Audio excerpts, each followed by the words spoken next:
what we do, we get indicators. We develop practices on how to measure success, which it requires a little bit of technique and guidance. It's not too difficult, but then the magic happens at that moment. But what we are doing is people at that moment, when you have that process of unified vision, specific targets of what the community wants to happen in different areas, it's very easy to identify the landmark innovations, the game-changing solutions. People, they stop fighting, my project is better. Or people is going without a process like this.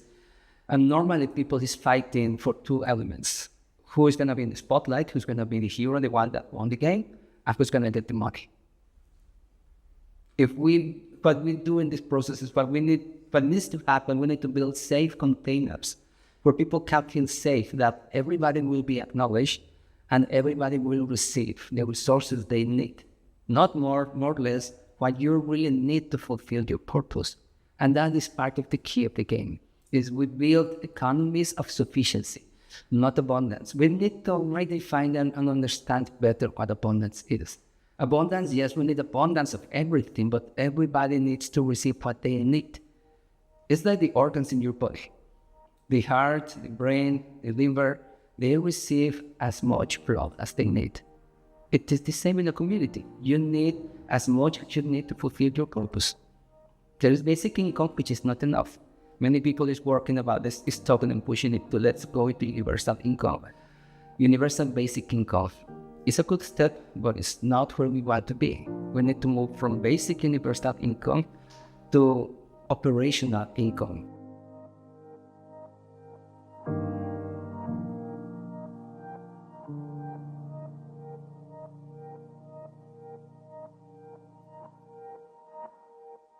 Hi, my name is Senka Caro. I'm founder of LightNet, and my passion and purpose is to make the impossible possible. I am here today with a true visionary social architect. His name is Juan Carlos Kaiten, and he is working with the Mexican government on social cohesion programs and has been doing this for years. What does that mean? He builds bridges and visions with all sectors of people in bioregions to create game-changing solutions that consciously evolve our world. That's right. He works on a community intelligence dashboard. This is a framework and methodology for actual conscious evolution. This isn't just something that's theoretical. It's something that can happen in our towns and cities, and he is holding the vision and the technology for this. He traveled around the world and studied with Barbara Marx Hubbard for over 8 years, implementing the wheel of co-creation in Mexico, US, Europe, and even Egypt. It is such an honor to have Juan Carlos Kaiten join us for the Purpose Lab. Well, my passion started very soon, I would say, when I was 3 to 6 years old. I was very intrigued about all of the questions that I couldn't find an answer from family, church, school. I had questions like, okay, so what happens when we die? Not question, like my answer, but answers like, can anybody give me like something intelligent? And so I'm we alone in the universe? This kind of looks like so big. Like, are we really alone? Are you kidding me? Or like, what about all these paranormal capacities that apparently some humans have and others don't?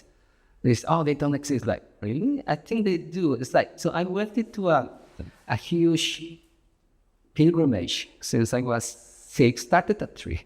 But then when I was 6 and I was able to speak a little bit better, started the quest. Took me at 12, I started finding people. I was able then to speak to strangers. So then I started gathering more information that I couldn't get beyond the barrier to my family, friends, school. And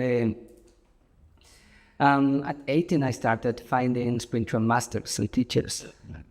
And then I realized and understood my purpose, that the purpose of the planet is to evolve into higher consciousness. We're evolving into becoming planetary and universal humans. And I was like, that's exactly what I am about here. And then when I was 18, 19, I joined an international organization of students, and that took me to travel the world and became a world citizen. And then I understood about social justice. I started traveling and see why this guy lives in very good conditions and this guy doesn't. So this is not fair. We can do better. We can find better solutions. And that's what I was doing with young students from all over the world, working together and bringing better solutions that the grown-ups couldn't. So that's when I started connecting my purpose of we are spiritual beings. We need to reconnect to our divinity, our suprahuman Jedi capacities. And at the same time, we can do better in this planet. There is no reason why there is hunger, sickness, and any of the problems that the planet has. We have enough resources, intelligence, action, commitment, skill to do it. So that's how it was at the age, it took me a little bit. It took me until when I was 26 to really say, okay, this is how it can happen. But it really took me another 10 years to be ready with some skills to be able to do something with impact about it. So it took me some time. And I'm still working on it, fine-tuning the impact and maximizing the capacities on how we can build heaven on earth. Well, as I was studying and trying to understand the purpose of why we're here on earth, I started learning from indigenous wisdom leaders, wisdom keepers, and pretty much evolutionary leaders like avant-garde thinkers. And there is an evolutionary process to humanity. We went through feudalism, then we created the monarchies, and then we came into democracy, and then countries started growing, and there was conquest, and then some countries were conquering others, and then we moved into independence 200, 500 years ago, 100 for some countries. But now we are entering into the age of interdependence of nations.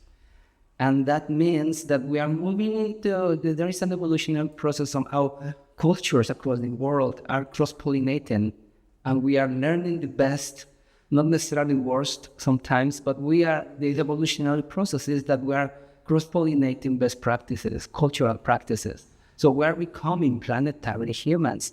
The next evolutionary step is that we become planetarians, that we understand that we are all indigenous to this planet. A true indigenous person is the person that is connected to the essence, to the planet, to nature, a person that knows how to talk and listen, the animals, the plants, the flowers. And that also that realize that we are divine in nature and that we are connected to the divine. And to explain the divinity, the essential purpose is that we are more than flesh and matter, bones. We have energy. There are energetic bodies that now quantum physics are starting to understand that we have a spiritual nature, that we have a capacity to not only connect to nature, but to connect to the invisible world, which is part of the divine nature.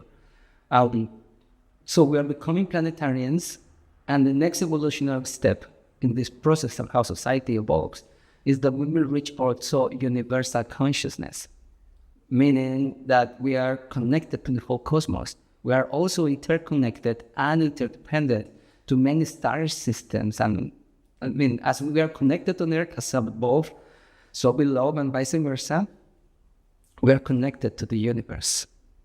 And there are also high intelligences out there watching, saying, are we going to pass the test as humanity? Are we ready to become planetary citizens, to use all the wealth and all the knowledge we have to create heaven on earth and use wisely the technology and wealth we have created? Once you pass that test, we will be then welcome to be part of the universal confederation of conscious planets. As below, so above. So we are not alone. I think right now the planet is ready to answer that question. My friend of mine, Barbara Marx Hubbard, always will ask people, who in this room thinks that we are really alone in the universe, and nobody who thinks that there is life out there that are wanting to be in touch with us, and everybody. It's like a taboo question. That was how my passion and my purpose started, wanting to understand many of those mysteries. I found many answers, and I found that the higher purpose is waiting for us. The higher purpose is waiting for each one of us to find what is your role in today's global planetary orchestra when we are joining genius to create heaven on earth. It's a game. We are in this planet. It's like one of those games when they put you in a room and they put you a test and you have to follow instructions and figure out a problem. I think we are living something like that. We are here on this planet where we were not given on purpose instructions, and we need to figure out how to get along, how to share your toys with the other kids, how to share our food, and how to learn how to live in peace. There's a party here where people is wasted, there is no food, there are no beverages, people are fighting. And there's another party here where there are like fancy drinks, enough food, beautiful music, people is dancing, having fun. The question is, which party do you want to go? You want to stick into this one, or you want to come to the planetary party? When everybody brings their gifts and we co-create heaven on earth. So that's how we will achieve planetary consciousness, in which we need to become planetarians. We cannot solve the global challenges thinking as a Mexican, Chinese, Russian, Hindu, Indian.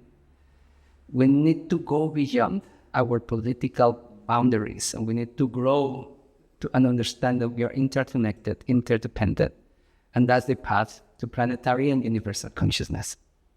Following my purpose, what I am doing now, I understood that one of the greatest challenges humanity has is the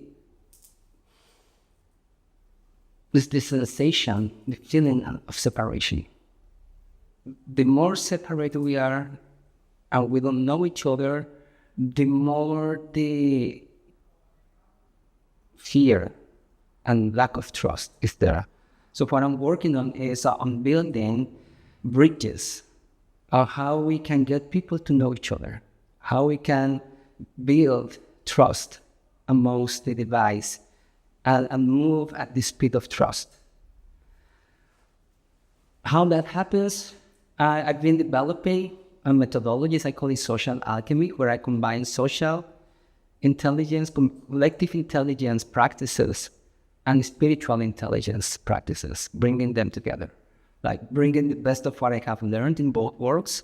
I went deep into spiritual practices, and I went very deep also in collective intelligence practices. So I am blending them because we need to unite the heart, the mind, and the spirit. We cannot bring integral and systemic solutions if we are only working here, here, or here. So what I'm building, I'm developing a practice called the Community Intelligence Dashboard, which is a participatory process how a community taps into their collective intelligence, their collective wisdom, and collective consciousness. Three different things. We need to be smart, but it's not enough to be smart. We need to reach wisdom. There's a big difference between being smart and being wise. Right now we have a bunch of smart people taking advantage of people in the world. We need to move into the age of wisdom. And once we reach wisdom, then we will reach higher consciousness, which is the expansion of our is the balancing of the heart, the mind, and spirit. That's how we bring greater consciousness. So what I do in this process of the Community Intelligence Dashboard is a process of how we map communities, and we bring a process for people to talk to one another. We bring all of the community to start talking in small circles, clusters. Okay, let's get the people that like to talk about ecology to start a conversation, and the ones that are into social justice environment, spirituality, governance, economy, etc. And then we cross-pollinate those dialects. So when we are building, I've been doing this many times. When you get people to talk, bottom up, you bring everybody. Everybody at the street level is a PhD. Even if they didn't go to big Ivy League universities, when you talk to the ground level and you ask people, what do you think about this problem we're having with trash or with security or economy? People have a PhD. They know what is wrong and they know how to fix it. Even if you ask the 11 years old, they will tell you the whole thing. Okay, well, the bad guys live there. The good guys do nothing about that. Everybody's a PhD. So what we do, we tap into the real collective intelligence, the crowd intelligence, and we start building from there. What do we really want? What is the future we want? That this process taps into the hearts of the community. And the key to this process is just to bring their hearts to speak, not their minds, not to get politicians or the smart people to come and tell you what you need and how it will happen. It needs to come. People need to voice what they want. Once we move that conversation that is not coming from the minds or the ego or the scarcity or the need, and it comes from the heart, people connect. We start connecting hearts. We start bringing the hearts of the people into a shared dream. And it's not difficult. It is a 2-hour process to get a community to agree into what do we want. And we will get to the Miss Universe speech. We want healthy kids, we want good education, we want safety. We could be from one party or another, from one religion or another, rich, poor, all of these elements that separate society. But when we get to speak about what do you really want, we all want the same, no matter what, no matter the color, no matter anything. We all want the same. But then we break it down and we move into, okay, so let's imagine, reimagine education, reimagine the health system, justice system. When the community gets to drink with that, it just happens organically. Just need a good facilitation.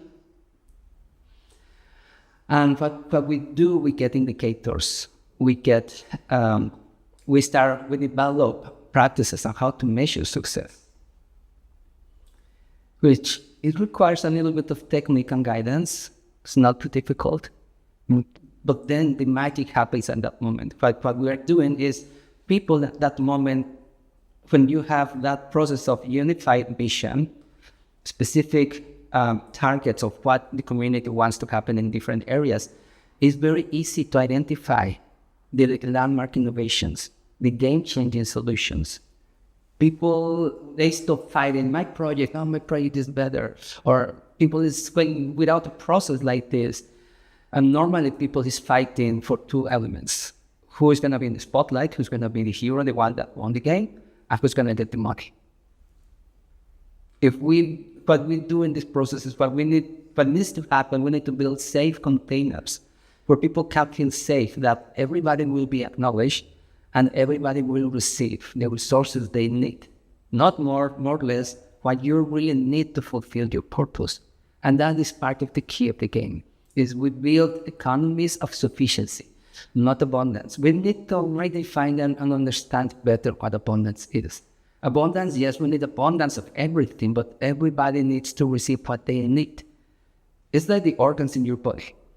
The heart, the brain, the liver, they receive as much blood as they need. It is the same in a community. You need as much as you need to fulfill your purpose. There is basic income, which is not enough.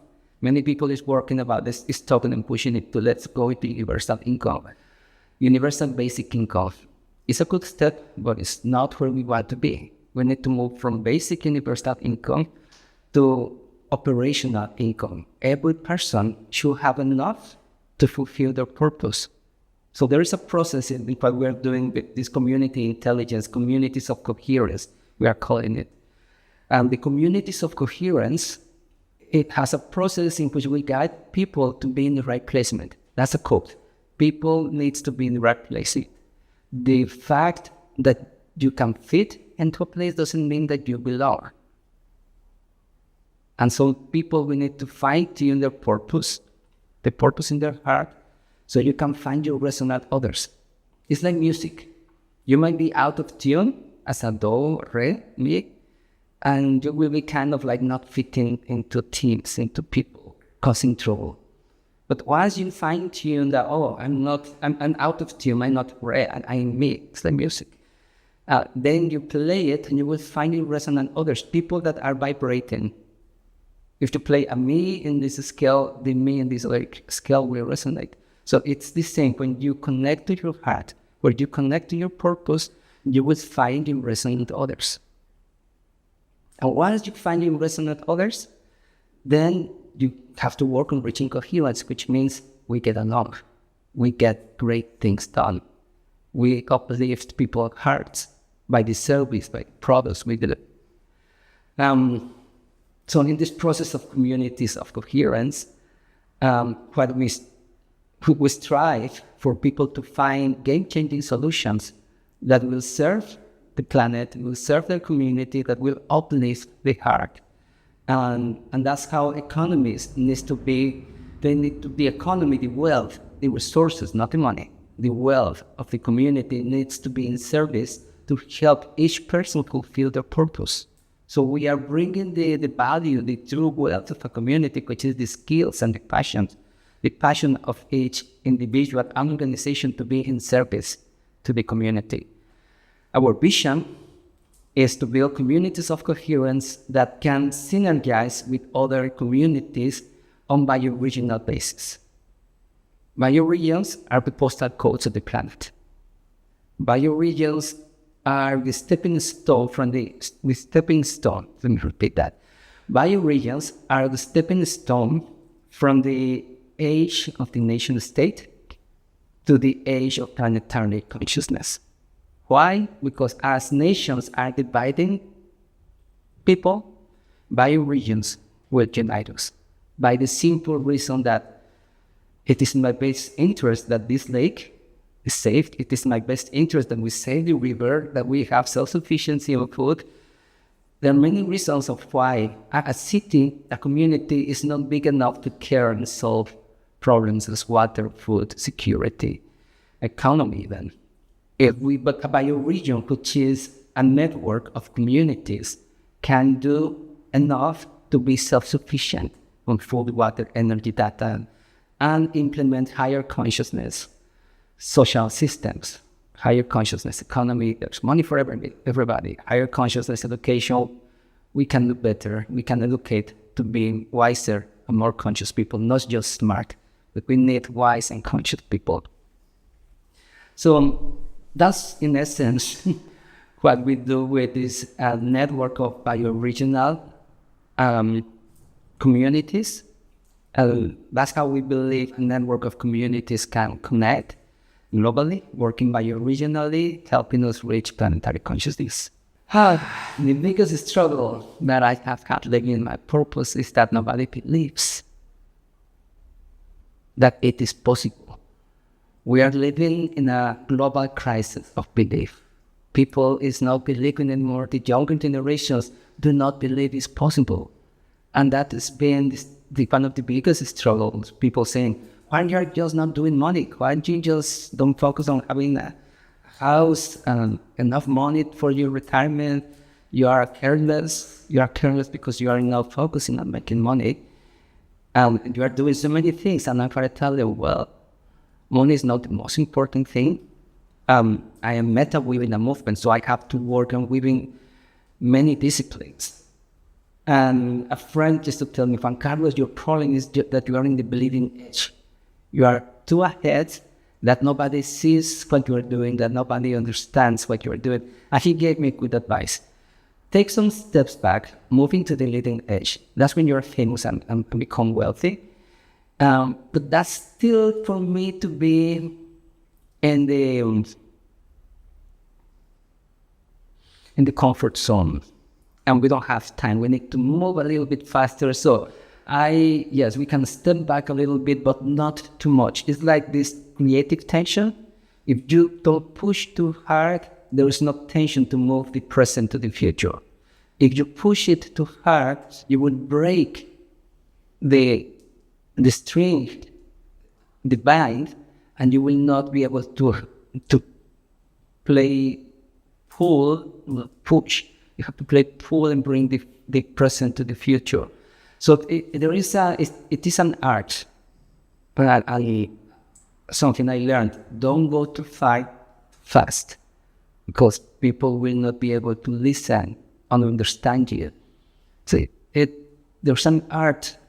It's not coming all the way back and become one of the million people that are doing the same thing, but just to be a little bit ahead and get people to hear you so you can push the present to the future. I think that's been one of the greatest challenges for me. Yet, people wants to believe. Once you stand there and hold the fire, what I'm saying now, I've been saying the same thing for the past 15 years. And now I think the world is ready to listen in a way. Many times you just have to stay. I mean, one of the hardest things for me is to stay in the fire, in the waters of uncertainty and ambiguity, and hold the fire.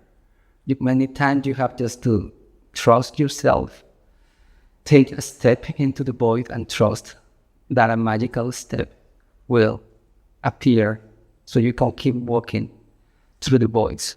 I think that's something that I've been doing over and over. You must be a believer and stay strong, hold to your purpose. There's a fine line between being persistent and being stubborn. You need to have the wisdom to know when you have to stop and go back, and when you have to be persistent and stick to your values and your high purpose. So as I was saying, the biggest challenge we have in humanity right now is the crisis of belief. And I've been with people and I ask them, do you believe we can live in this fancy, beautiful utopian community? And they have told me, no, in 10, 50, 100 years, the world will be destroyed before that. And when I show them the picture of the apocalypse, people tell me, and do I ask them, do you think we live in this world already? And they say, yes, of course, we are already living in this apocalyptic world, and the fate of humanity is to be destroyed.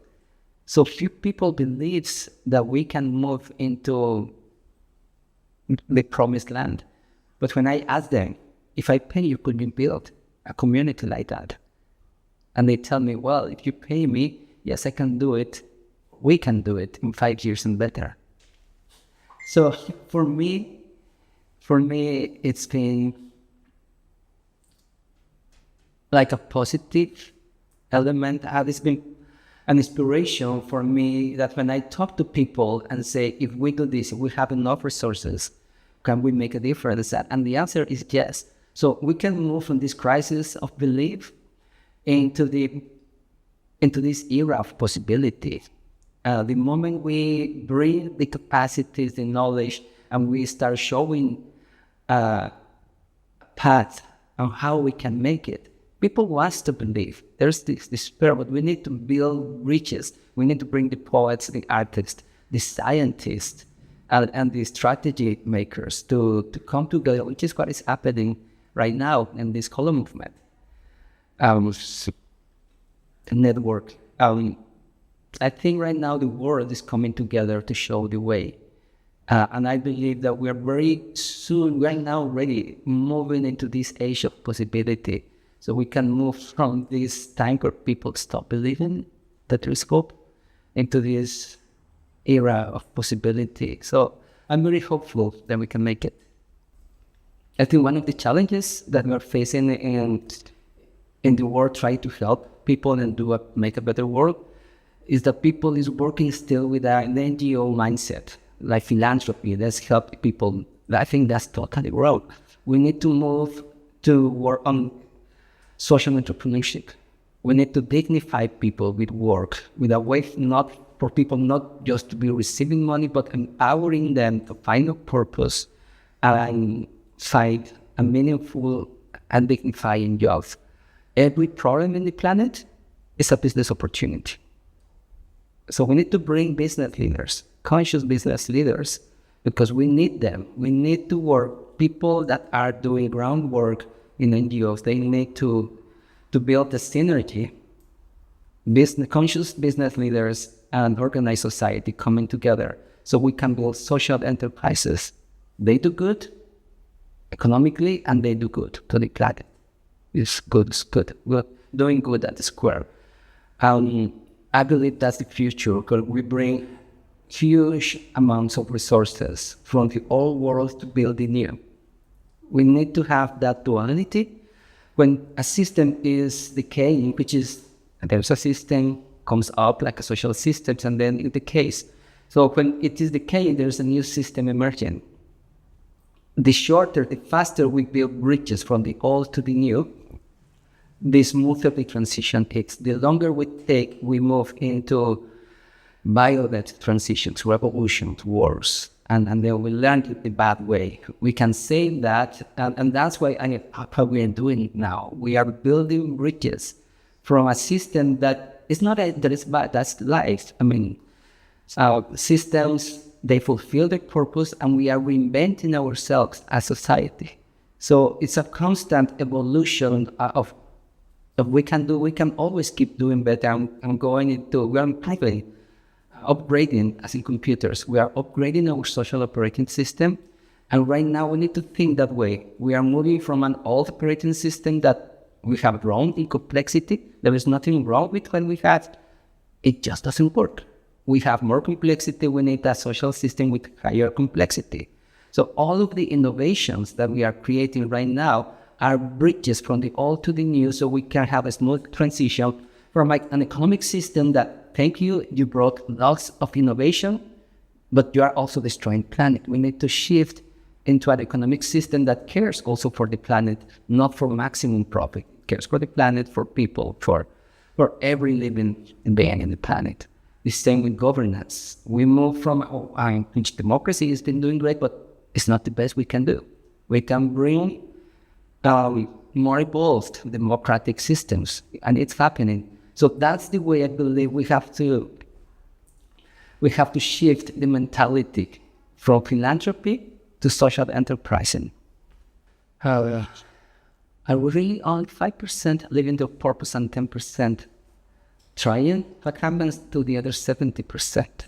I wonder. Well, it's sad to say, but I might have to agree. I know many people that they are successful in life, but they are not following their purpose. That is the middle-age crisis for many people, that they are good players of a game. They succeed in everything they were told to do. You went to a good university, you have a good job, you got married, have amazing children, but still you feel emptiness.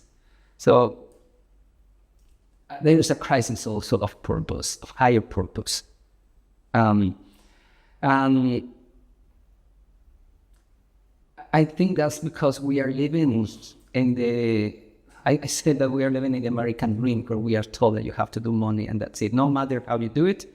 Because people, I wanted to be a painter, I wanted to be a musician, a chef, and society, family, you have to go and do money.